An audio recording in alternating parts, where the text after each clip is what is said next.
नमस्कार. आज आपण गाजरचा हलवा बनवूया एकदम सोप्या पद्धतीने. त्यासाठी सर्वप्रथम पॅनमध्ये 3 चमचे तूप घेऊया आणि त्यात काजू बदामाचे काप तळून घेऊया. असे केल्याने हलव्यामध्ये काजू बदामाची चव छान येईल.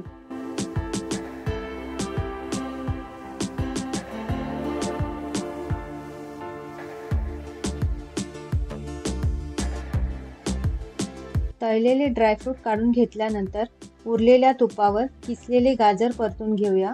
त्यामुळे गाजरला तुपाची छान चव येईल. इथे मी 600 ग्राम गाजर घेतले आहे.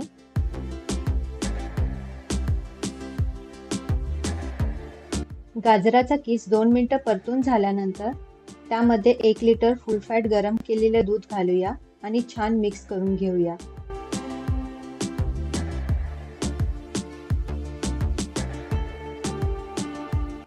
इथे मी पसरट पॅन घेतला आहे. तसंच तुम्हीही पसरट पॅन किंवा कढई घ्या, जेणेकरून दूध लवकर आटायला मदत होईल.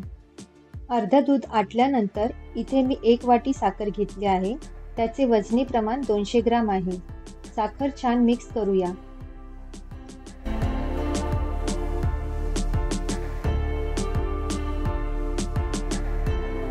साखरेचे पाणी आटल्यानंतर यामध्ये वेलची पूड घालूया व एकजीव करून घेऊया.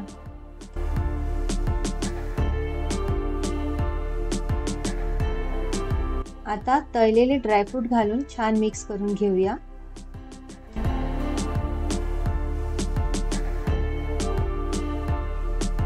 मी हा हलवा पारंपरिक पद्धतीने बनवलेला आहे.